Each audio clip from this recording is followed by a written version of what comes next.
Ce matin, je me suis réveillée avec un ciel tout gris. Ça faisait très longtemps que ça n'était pas arrivé.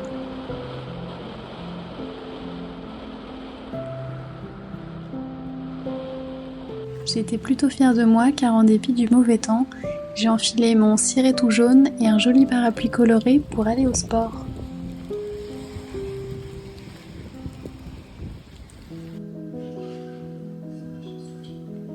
J'ai ensuite fait une grande session de journaling. J'avais beaucoup de pensées organisées dans ma tête. L'écriture n'est pas un exercice très facile pour moi, mais je vois au fil des semaines et des mois que je progresse.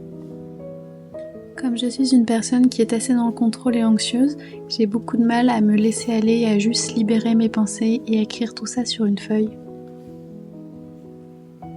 Mais je me rends compte que c'est comme plein de petites choses, plus on s'entraîne et plus on devient à l'aise avec.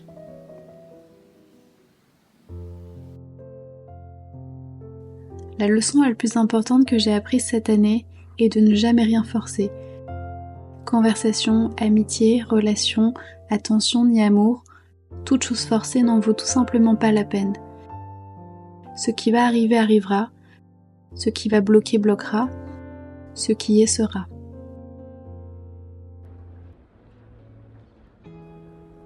Aujourd'hui, j'avais envie de vous partager une activité que j'aime bien faire depuis que je suis enfant. C'est de créer des mood boards ou des vision boards. Quand j'étais petite, mon papa avait l'habitude de nous ramener via son travail beaucoup de magazines, de décoration, de mode, etc.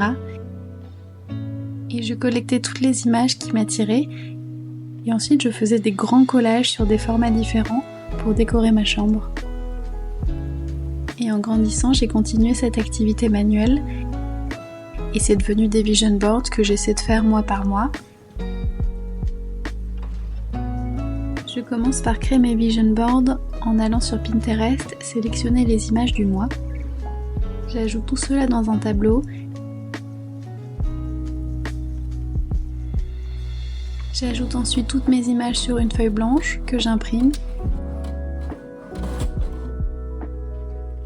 Et je viens découper chaque image une par une.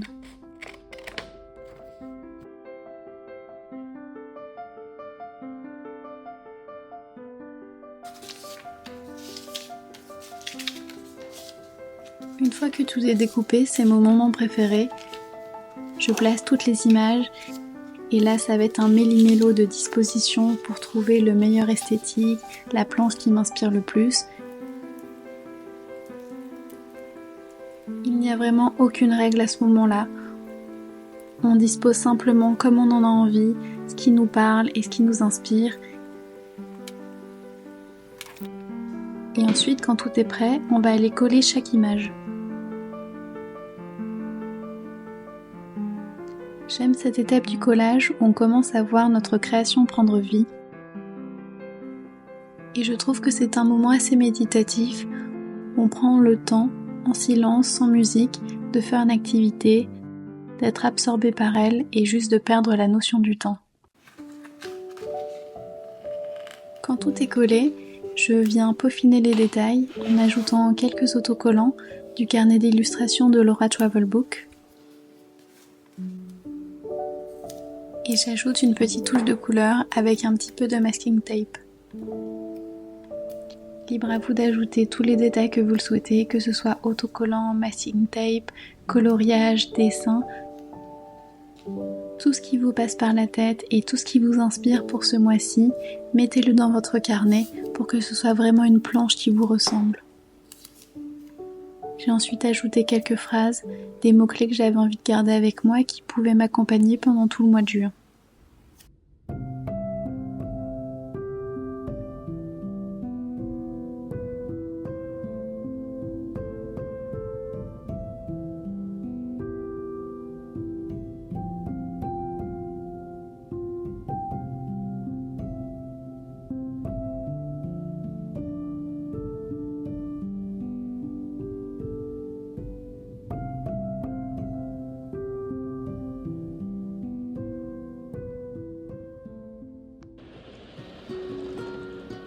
Dans l'après-midi, la pluie était encore au rendez-vous. J'en ai profité pour lire quelques pages du livre de la série Tant que le café est encore chaud.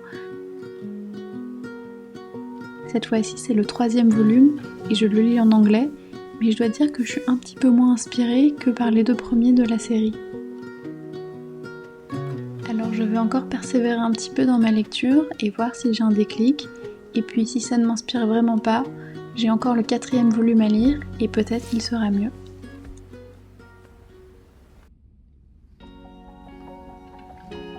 En fin d'après-midi, le soleil a enfin pointé le bout de son nez. C'était le moment parfait pour faire l'arrosage hebdomadaire de toutes mes plantes. J'utilise généralement une baguette pour vérifier si c'est le bon moment pour arroser mes plantes. Je plante la baguette dans la terre jusqu'au fond du pot. Si c'est complètement sec, je sais que c'est le bon moment pour arroser ma plante.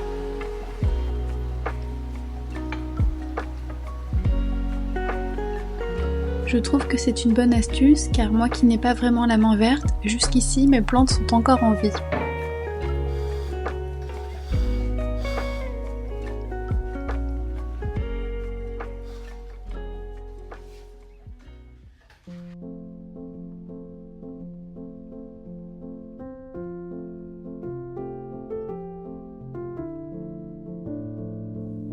En cette journée pluvieuse, j'en ai profité pour tester une recette de focaccia.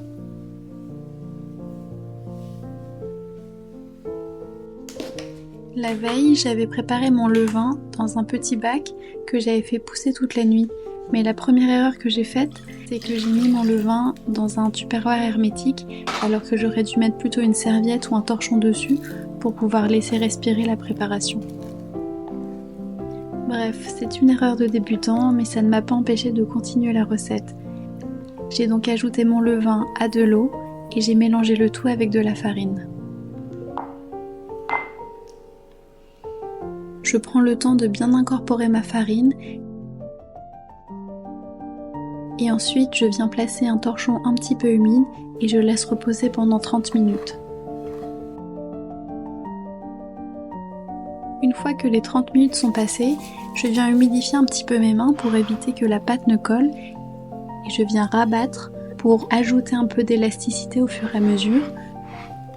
Une fois que ça c'est fait, je remets mon torchon humide et je laisse reposer encore 30 minutes.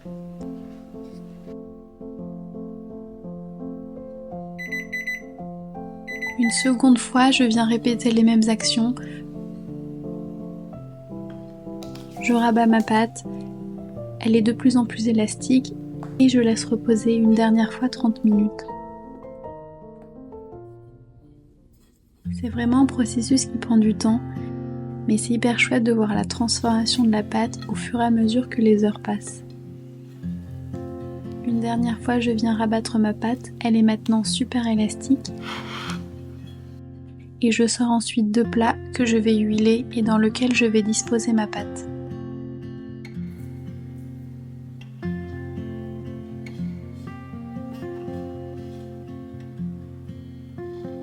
Et là, c'est le moment assez sympa où je viens tapoter dans la pâte pour former plein de petits trous. C'est vraiment hyper sympa de voir tout le travail du levain. J'ajoute ensuite des herbes de Provence et du gros sel, puis j'enfourne le tout au four pendant 25 minutes. En parallèle, je prépare mon dîner de ce soir pour accompagner la focaccia. C'est asperges vapeur avec une petite vinaigrette. Je coupe le bout de mes asperges qui peut être un petit peu dur et filandreux. Je rince le tout et ensuite, comme on au bout, je mets tout ça à la vapeur pendant 10 minutes.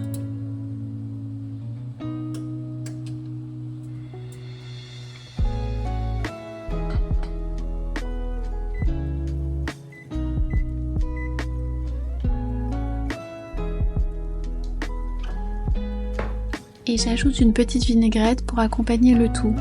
Huile d'olive, sel, poivre et sauce soja.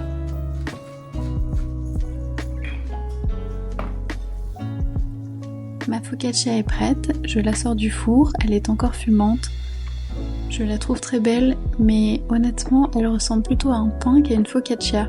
Elle est quand même bien aérée, donc c'est un bon début, mais il y a sûrement des ajustements à faire pour la recette.